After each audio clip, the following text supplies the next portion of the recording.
All right, so Albert Breer recently wrote. Do you have some quote graphics from this, Mike? No, I just figured we'd talk about it because there was so much little nuances to it. Just big picture. He detailed basically the entire saga starting in 2022 of the Rams' pursuit of Myles Garrett, how Andrew Berry leaned on some other outside voices, in order to make this, including Oklahoma City Thunder general manager Sam Presti, Bloom, the general manager of the Boston Red Sox, who traded Mookie Betts to the Dodgers, what they demanded in the trade, by the way, how the Red it all Sox, came out. I don't know that I would have called him. That was not a good trade by the Red Sox. And the Red Sox have done a terrible job building a team with Chaim Bloom. Just that was part of the brain trust. When you read this and when you guys looked through it, I mean, Breer had incredible details, including the emojis Snead and Berry were sending back and forth to each other. They have a real friendship. Andrew Berry is friends with Snead. He's friends with McVay. Go ahead, Earl. What did you think of this? The first thing that stood out to me is kudos for two juggernaut GMs when it comes to guys who swing big in the trade department to be able to come together, get this done without anything leaking out. It is hard to move a guy like Myles Garrett, especially into a market like the LA Rams, when like I said, both GMs are known for taking big swings in the trade department, to really work through the nuances of that deal and keep everything as far as the integrity of the negotiations like intact without anything coming up.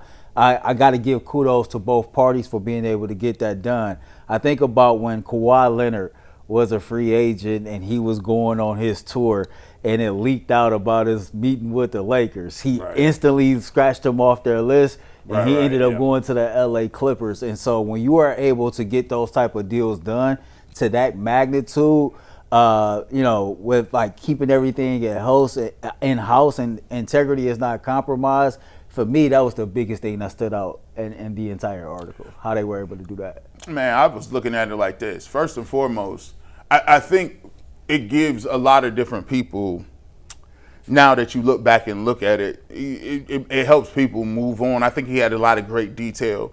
From all the the conversations I did have, Myles Garrett wasn't coming back here. It wasn't happening. He was not planning on playing for the Cleveland Browns. And I think Andrew Berry did exactly what he needed to do.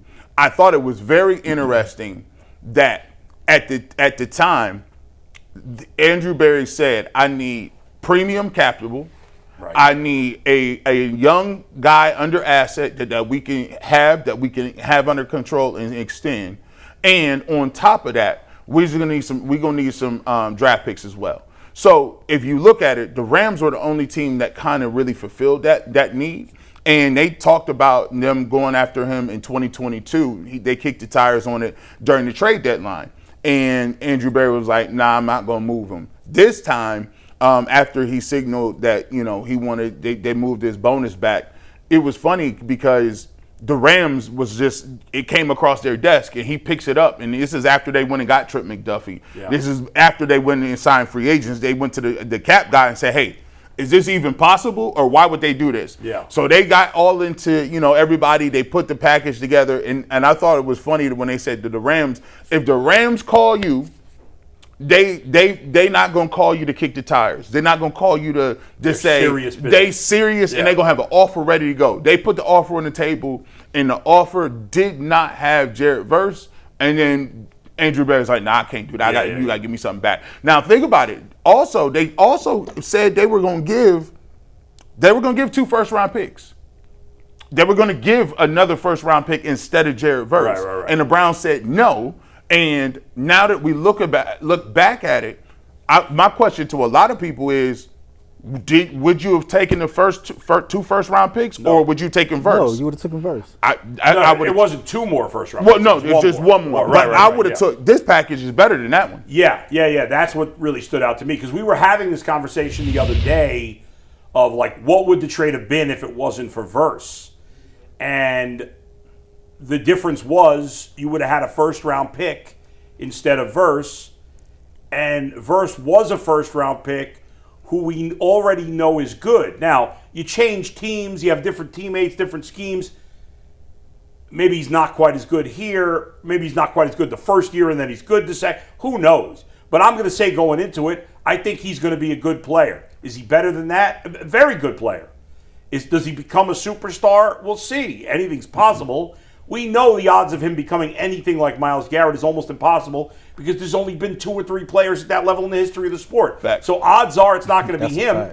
But I'd say there's a decent chance. I mean, he's already been a Pro Bowler twice in Defensive Rookie of the Year. Mm-hmm. So could he be a top, 6 or 8 guy just after that Myles Garrett class? Sure. I think that's definitely possible.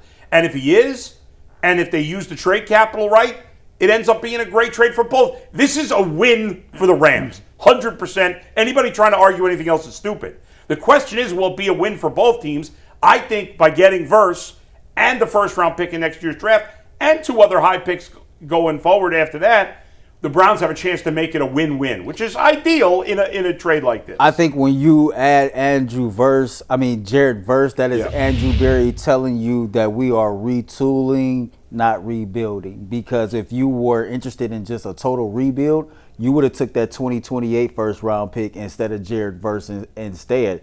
And so this is trying to let your fan base know that, hey, I got a young stud at pass rusher. You talked about his accolades, right? Yeah. He's on a short list with Von Miller, Aaron Donald, Ndamukong Suh, and somebody else of guys to win Rookie of the Year and be a Pro Bowler. It's an impressive list. In their first 2 years. All of those guys ended up being All-Pro players. Yeah. And so if he develops into being an All-Pro player, that's a win. Because like you said, what Myles can do is about 5 guys ever who can do what Myles can do. Yeah, if that many. If that many. And so when you throw Verse in there and you're able to add him, to me, that's a signal of, okay, we're not just throwing away this season because we traded Myles Garrett. We got a player that we can plug into our system right now that can have an immediate impact, and we still got draft capital that we can use to improve this team at whatever position we need to starting next season.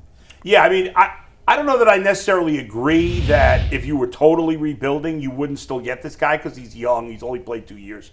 And you have a minimum of 4 years of team control if you include a potential franchise tag, although there's no reason the Browns couldn't re-sign him. They've not had a problem re-signing players, especially since Jimmy Haslam, I'll give him credit for that, of re-signing players when they really want to. But, yeah, I agree, it's still not a full rebuild, even though there's a lot of work to be done. They are a worse football team for this year. There's no debating that. They're a worse football team for this year. The hope is that they use between Verse and the other draft picks, they can be a much better football team over the next few years. Because Myles Garrett, he might be great for 3-4 more years, maybe even longer than that. But hopefully you get a bunch of players. What's exciting about that? Because when you think about the projected or the future of this young core, especially on the Browns defense, and you look at all 3 levels of the Browns defense. Now you got Jared Verse, you got Carson Schlesinger, and you just drafted E-Man.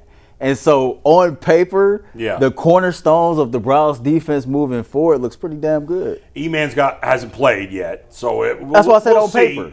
But the first 2 guys, it's not even on paper. I mean, it's more than paper. Jared Verse is really good. Mason Graham as a rookie was really good. I know we expect more from him, but he was really good as a rookie. Schlesinger was fantastic as a rookie. Verse was fantastic in his first 2 years. So, yeah. And E-Man has a lot of potential. Yeah. And Denzel Ward is still here, at least for now. When we come back,